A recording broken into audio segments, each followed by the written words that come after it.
Good morning, YouTube. What are we gonna do today? Well, like I said, I am going to try to repair this Lavoretto, designed by Bill Davis. It's an AKC made in Italy. These are really nice. I really like this. But this has been horribly done on what looks like a pull through, or possibly like a work sharp, or even maybe if you still have a can opener, like one of the old school ones with the wheels, it had a sharpener to back, and the wheels would run and then you get low spots like this. But I'm going to, here in just a moment, show you the thing close up. But before that, watch your ears, turn down the volume, because here comes the music.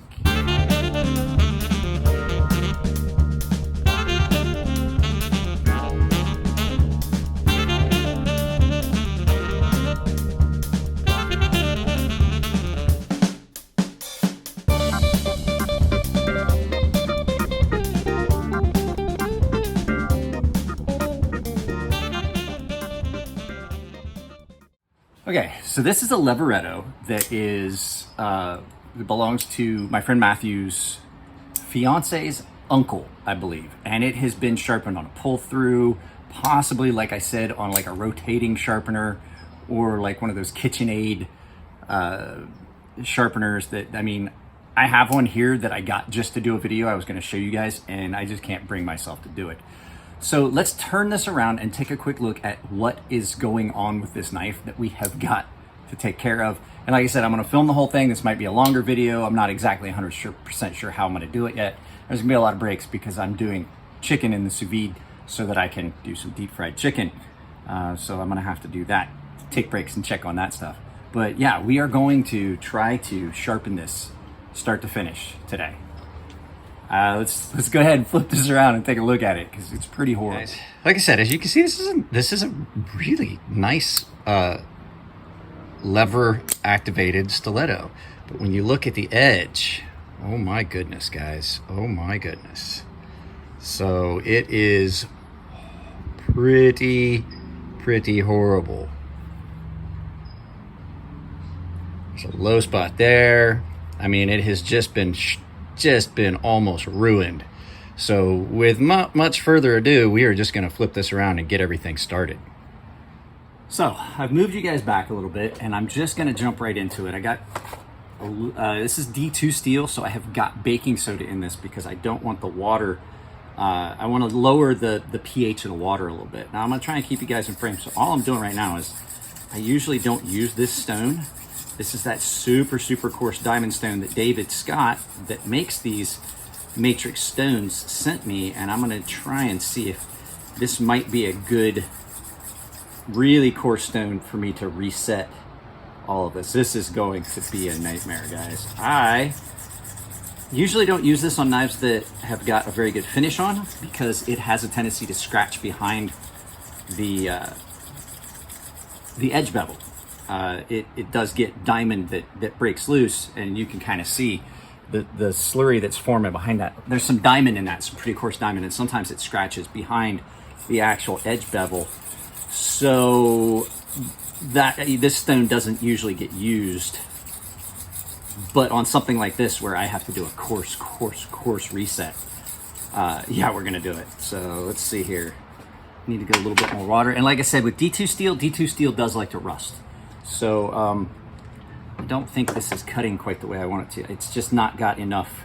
I think I'm going to use my actual diamond plate. I was hoping I could use this because I don't use this for much anything. I was hoping I could save my big DMT plate a little bit of wear, but I don't think we're going to be able to. So I'm gonna have to take off a lot of material to fix this, but we're gonna see. I might speed some of this up so you guys don't have to watch the whole time. But the key is, I am covering the full length of the blade, taking off the material evenly to try and reshape this. Let's see. Yeah, I think I'm gonna have to use the big diamond plate. It's just gonna make my life just a little bit easier. And like, this is a work knife.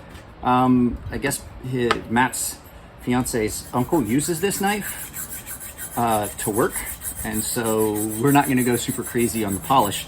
We're just going to repair the edge and give this man a decent knife to use at work. So normally this would be something I would take to the shop and put on a grinder, but as we know, due to the current events, I will not be doing that. So all I'm doing right now is I'm just taking off a lot of material to basically try and remove the bad part of the edge. Now I will come around and I'll show you what that looks like. But the problem a lot of people run into here is this is the point where people want to try and push down, and you're really not doing yourself anything except just wearing your stones out. So all I'm trying to do is sharpen out that recurve area, because the rest of the knife is touching the stone, but that little recurve area isn't. I'll show you what I'm talking about. Hang on a second, let me come behind. So can you see the little recurve area? So I have apexed the majority of the rest of the blade, but that little area right there, the material's not coming off on either side. So what we're gonna do is we're just gonna keep taking off material until we reset this entire edge here. So I lowered the angle a little bit because you don't necessarily need to see me. I might bring it back up just a little bit. I'm gonna look at my watch and see, but I want you to be able to see what I'm doing. I'm not putting any pressure. I'm using my entire stone, so I'm not wearing one specific area, which can be a habit of staying in this area, and then you have a worn area on your stone here, and then down here it's like it's brand new. So I try to move around the stone as much. If you watch Murray Carter's videos, he talks about using the entire stone for sharpening, so you don't wind up dishing it as often in places. For these DMTs, it's more, you just utilize the entire diamond and you don't have spots that are slick. The other thing that can happen too is these DMTs, when the diamond wears off, you start getting some rust up underneath.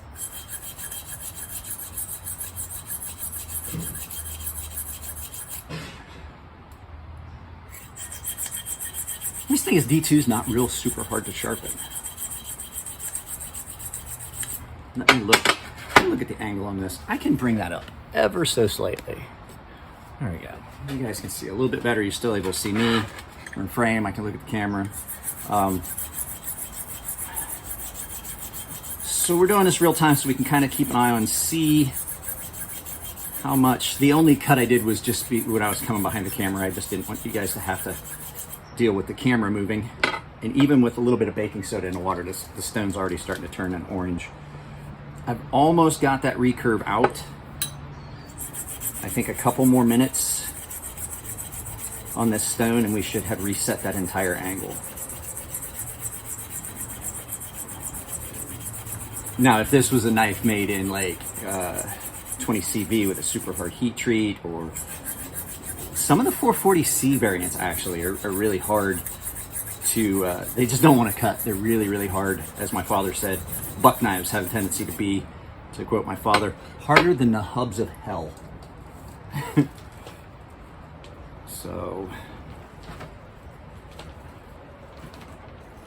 we're getting there. It's still going to be a little bit, so I'm going to use more of this stone down here, up here.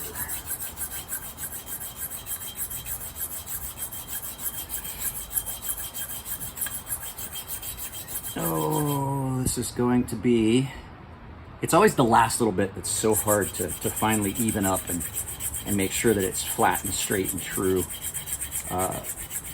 It's just because what happens is more and more surface contact makes the friction that you're experiencing feel like it's more material coming off all over the blade, and so it's not as aggressive in those specific points. At least that's my thought on it. That's how I think it is.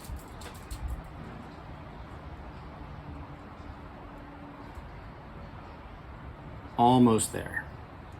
Now the other thing I'm gonna look at is that, am I taking off too much material? Nope, it's not sticking up above.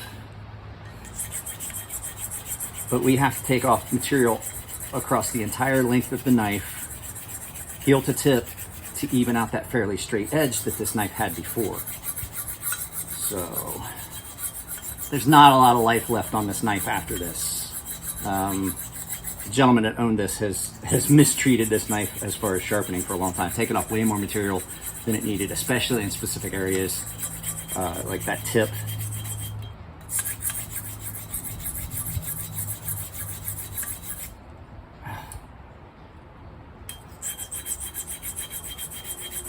So is it ever going to be perfect? Absolutely not. I'm not gonna lie to you guys. I worked out really hard yesterday.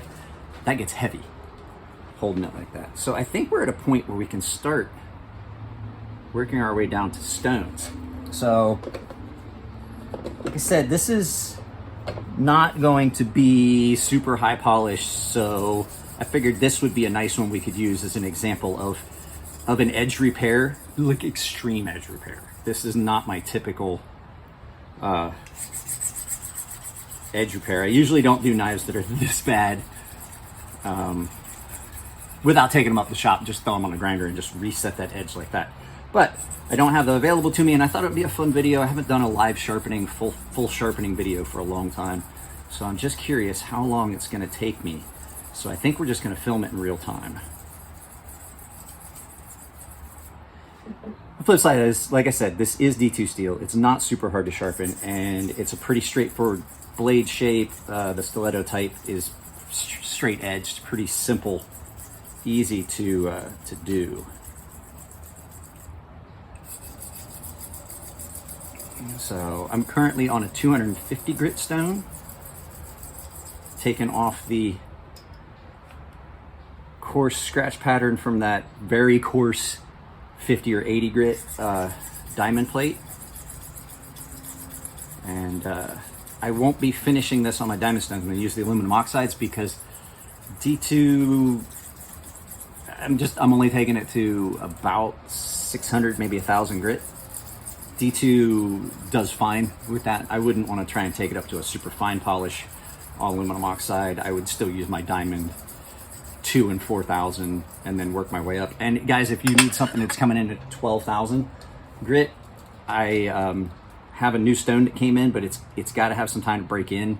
So I've been having some problems. I have a workaround, but I've got to break that stone in so that it's giving me the finish I want.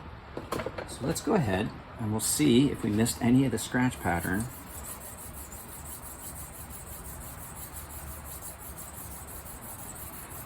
Not really break in. I've got to, I put some soapy water in this as well so the stones wouldn't load. Not so much breaking, it needs to be surfaced. I've got to dress it. When you get your stones in, it's a good idea to dress them.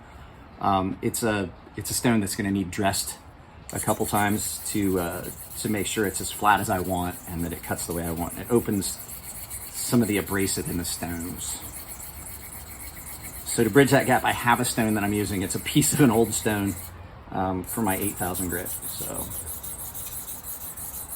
I'm hoping that resurfacing it a couple times is going to get me where I want to be. If not, I'm going to send that stone back as defective because it just didn't seem to cut and leave me the finish that I would expect in an 8,000 grit stone. But like I said, I have a workaround. I just did one for, I just did a knife all the way to 12,000 grit a couple days ago. I'm gonna get it packaged up and shipped off today. So.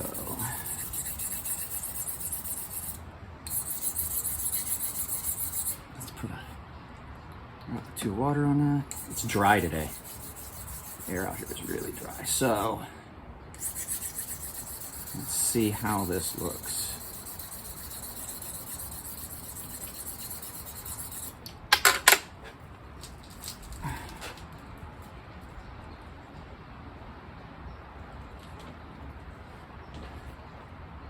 I'm feeling a good clean apex. There is one small spot at the heel that I did not see. Hang on a second, I'll show you.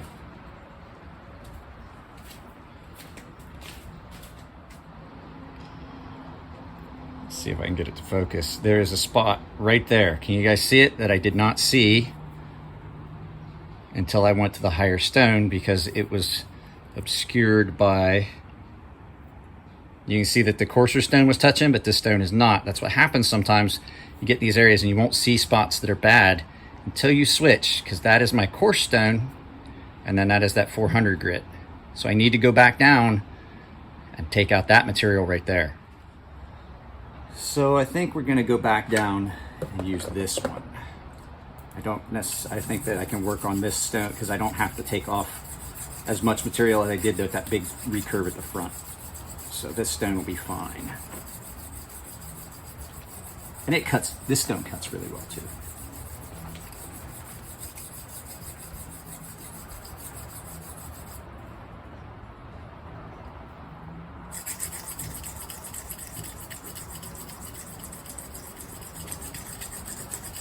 This stone just does not cut. I don't feel it cuts as fast as that DMT plate. That's like a 50 grit. This is an 80 grit.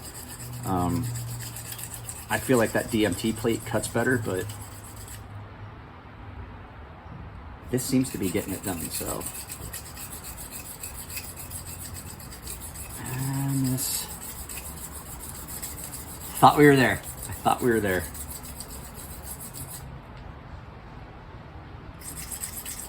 This is like some of these pull-through sharpeners are horrible, horrible, horrible for your knives, especially if you don't know how to use them.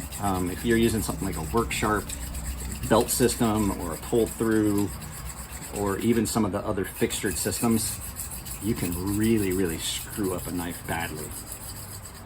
I'm not saying they're a bad system. A lot of people use them and they get good results. The problem is a lot of people get them and then immediately put their expensive knives on it and then ruin a really decent knife relatively quickly.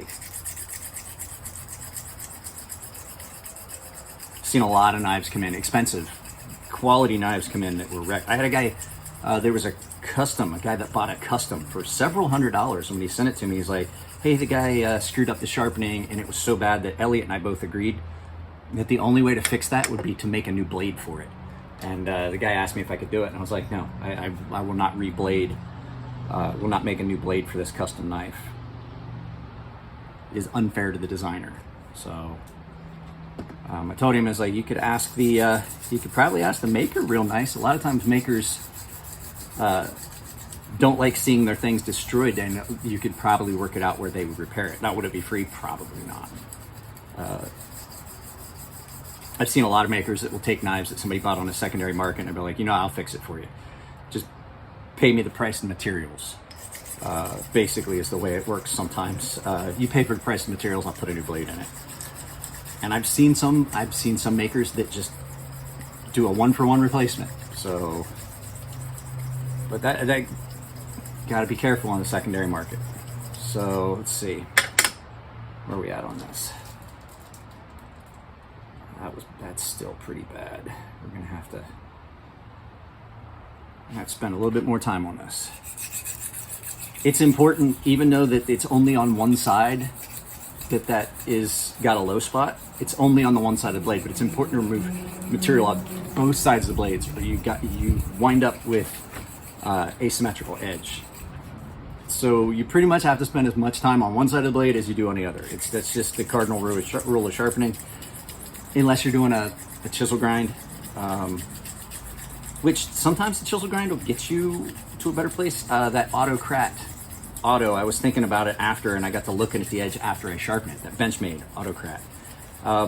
Relatively thick blade, but you can get an acute, sharp angle by only sharpening on one side. You can kind of counteract if you do like a zero grind edge.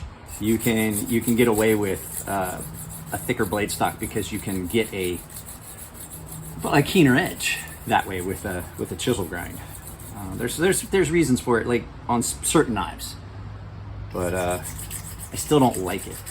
I'd prefer that it was just a different blade shape and didn't need that kind of consideration to be that thick.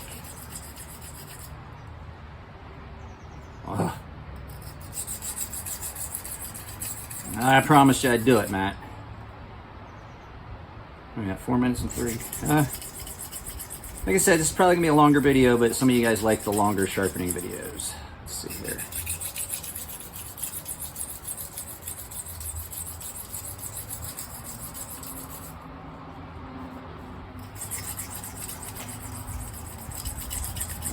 I agree to do these things. And sometimes it's just silliness. But I think this is going to be fun. I think we're going to see a complete change in this knife. I'm pretty sure we can accomplish it. I am going to have to go from time to time. If this takes a long time, I will have to go and check on my chicken that's in. I'm making myself lunch. Today is my daughter's first day back on the ice. I'm so happy for her. She's been so bored, so crazy. But it is expensive.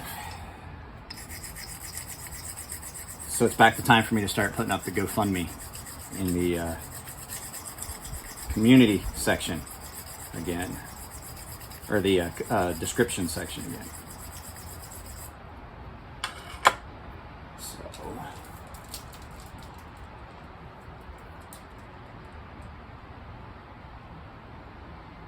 almost there, guys. We are almost there. I should put that stone and that stone back in the water. These diamond matrix stones, I asked David Scott, if you're the kind of guy that does not like using water and you want to use oil, he said that he has had people use mineral oil on these and it does not affect the bonding agent. I like to say epoxy. Apparently it's not an epoxy. I don't know what the plastic style agent, the bonding agent he's using in these are, but like I call them epoxy because they just seem like a resin bound kind of thing. So I don't honestly know what it is, but he said that the mineral oil does not seem to affect it. So I don't know if some of the others, like I know there's people that like to use WD-40 for sharpening. It's not a very good lubricant. I keep a bottle of it here for removing rubber or adhesive or things that might be stuck to the blade, because it is a very good solvent. That's why it's not a good lubricant. It's a solvent, very strong solvent base. So it's not real good for lubrication.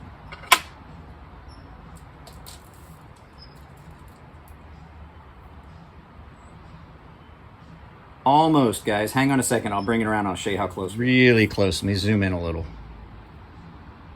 Only a tiny bit left of that low spot.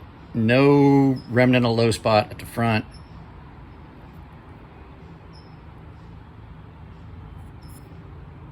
So, like I said, this is still really coarse. It's like 80 grit. But you can see, it's a good way to demonstrate my micro serrations I'm talking about that all go the same direction for a draw cut. So you can see them you can see them really, really well on something that's that coarse of an edge. All right, just a little bit more material needs to come off of this.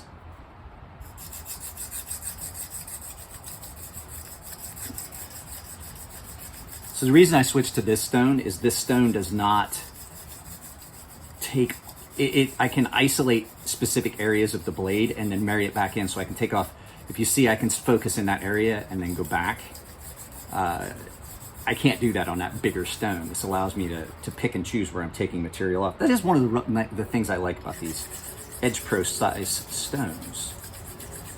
And if you really, really need to focus on a specific area and you're staying in the 1,000 grit range, you can actually use the 1/2 inch stones, the ones I use on recurves, to facilitate getting into specific areas on the knife.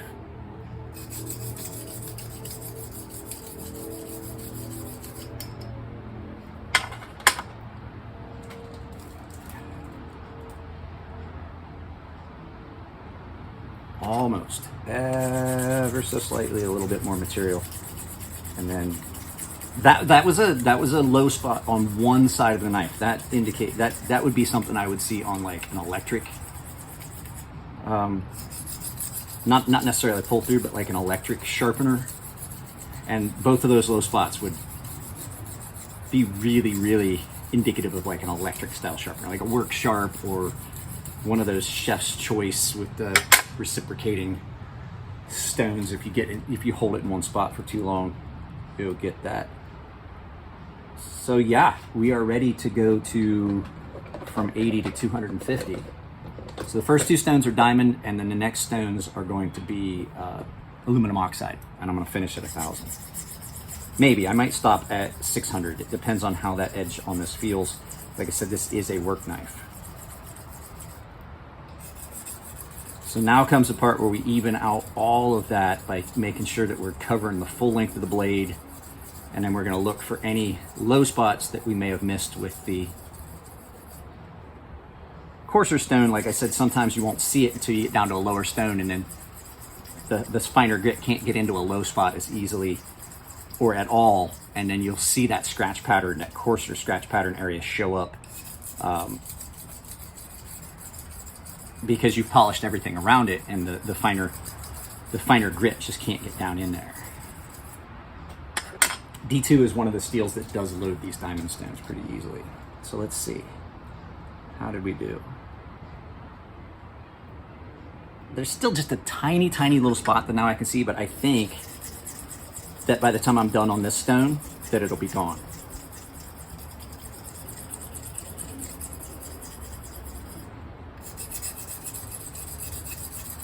And you can hear the burr.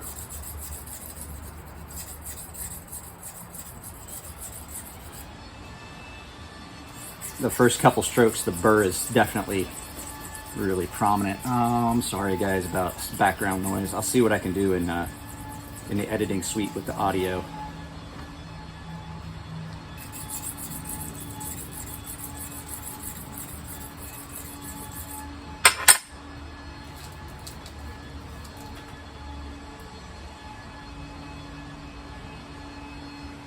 See, everything looks good to me now. So let's go ahead and pause for a minute. Sorry about that, guys. That took longer than I thought it would. For you, it was moments. For me, it was about 15 minutes. Longer than I intended it to be. So, all right, we have finished on the 250 grit stone. Let's go ahead and go to this 400 grit stone again, and we'll see. We'll do both sides quick and see if there's any of that low spot remaining at the 400 grit. That's the thing. You got to keep checking, keep checking, keep checking, keep checking. Because every time you go up in grit, you might find a low spot that you missed on the previous grit because it was big enough grit to get down into that area and obscure the scratch pattern until you get to a higher grit and you're like, oh, wow, there's a low spot there that the 400 grit isn't hitting. I still have to admit, I like the feel of these. Even though those diamond matrix stones do give really good feedback, there's a different feel on the way these aluminum oxides cut, and some of the natural stones that I have too have that feel. So let's see here.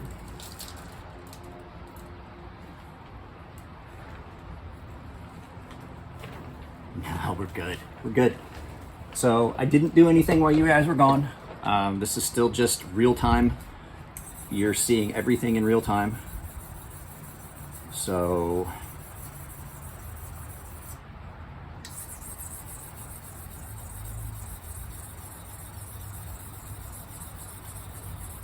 on harder steels, you're gonna have to spend a lot more time doing what I'm doing right now, but all I'm doing now that I've set that apex and set that edge angle and set my bevels and I'm doing a convex on it, I'm changing my angle ever so slightly, I'm rolling those shoulders off, but what I'm really doing is I'm refining that scratch pattern down to a point that it is not got anything left of the previous stone scratch pattern. So kind of convenient I took a longer break because the neighbor's done doing whatever he was doing in the garage. I think he was cleaning up from having done or made something. So and it sounds like it's time to check.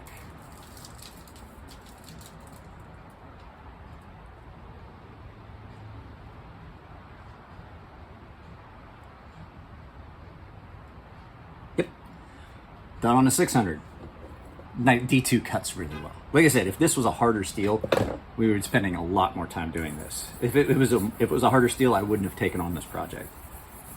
But Matt was right. He's like, hey, could you do this? And he's like, it would be great because the old lady's uncle's knife needs it and you would get content for the channel. I was like, that's absolutely a great idea. So now I wanted to show you guys something. So I've got soap in my water, and you can see how it's not loading and that material's coming to the surface. A lot of times, if you don't put some surfactant in and break the surface tension, what you get is that material sticks in the stone.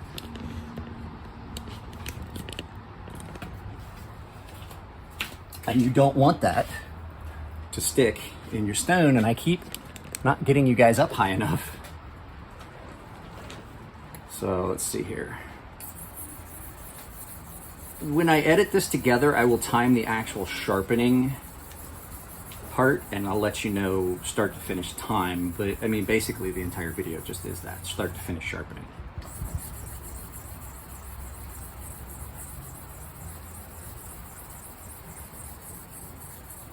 So a little bit of baking soda in the water, like I said, for steels like D2 that have a tendency to rust. A little bit of soap in the water helps your stones keep from loading and keep your stones good and wet. Have a bottle of water. There's a little bit of soap in this water as well. Have a little bit of water nearby so you can just wet the top of that stone and not lose your slurry that these stones form. Because that slurry actually does some cutting as well, especially if you're using like an actual like water stone, like a Chaucera or a natural water stone. As the stone breaks down, that material forms a slurry and it multiplies your cutting power. I've heard a lot of people say it, and it's true. If you're using an actual water stone, the slurry is doing the majority of the sharpening, not the stone. That's why a lot of people use a Nagura stone to form a slurry to begin with, so that they right off the bat are ready to go. I have used them in the past. I think it's just a little extra wear on your stone. You're going to build that slurry anyway. So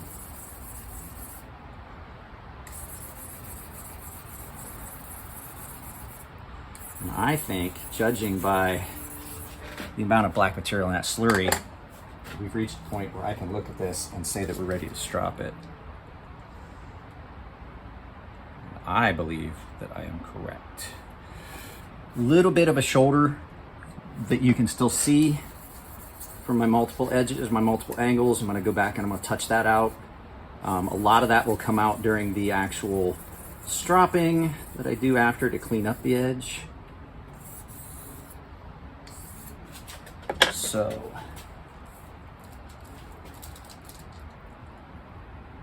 yeah, no. Oh wow, that's going to be good. All right, hang on just a second. Let me get my strops and we'll strop it up. I'm only going to use, actually, hang on just a second. Sorry about that, guys. I forgot my leather strop is in there. I use the leather strop to knock the initial burr off before I hit it on the diamond stones.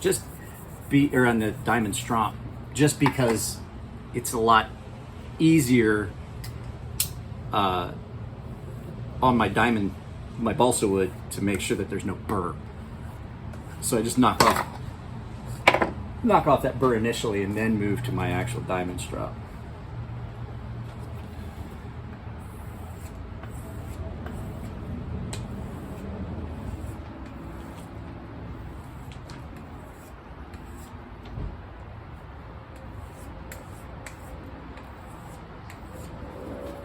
Let's see here.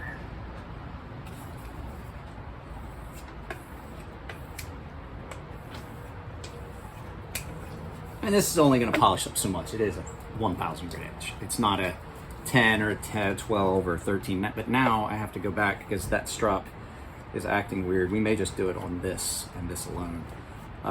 It's loading into the blade material. So I'm not on the actual apex. I am just like hitting areas just to take off behind the apex some of those shoulders. I'm doing the same thing that I do on a stone, just doing it on a strop. So how does it look?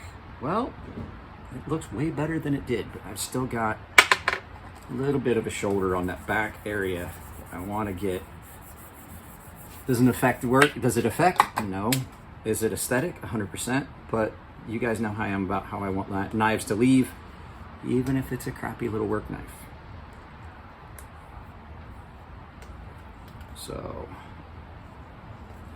final quick strop. D2 does pretty good on chromium oxide if it's fresh like that is.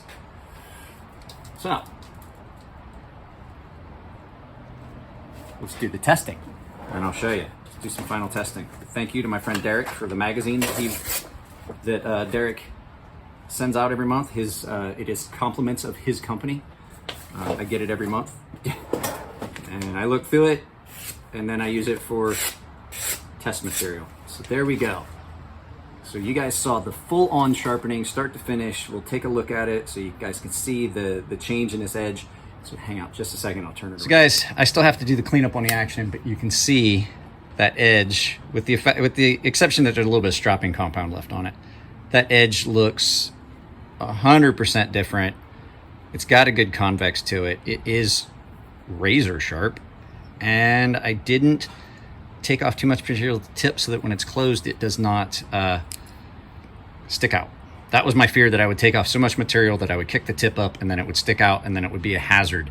But it is not. It's down in. But like I said, it is going to have to be cleaned up because there's a lot of grit down in that pivot now. So hang on just a second. We'll turn this around.